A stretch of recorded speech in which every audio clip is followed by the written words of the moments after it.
Welcome back to Long Way Home, everyone. As you can see, things are a little bit different today. I'm not filming on a camera, I'm filming on a phone. Now, Dave has decided to make his own little YouTube channel, some nonsense about magic and the likes of magicians and I don't know. That's not a problem. The problem is that he took the camera and he broke it. Bad Dave. So until the new camera comes next week, I decided to not waste any time and actually make a little cinematic clip.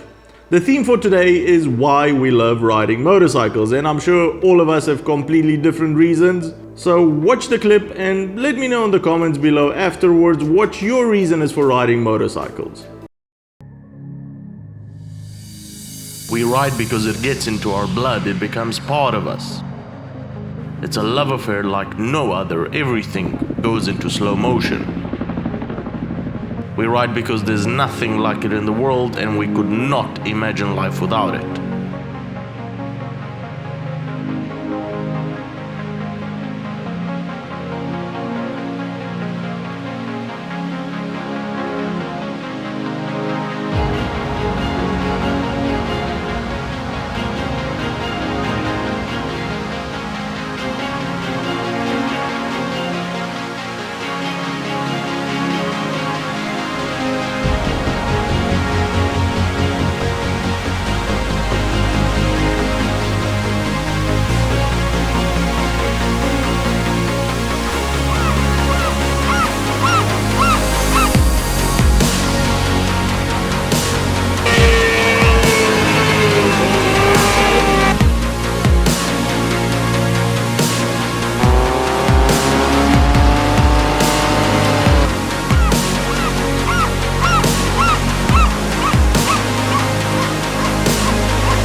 Get your motorbike news in a pleasant way. Hit that subscribe button and turn on your notifications so you don't miss the next episode.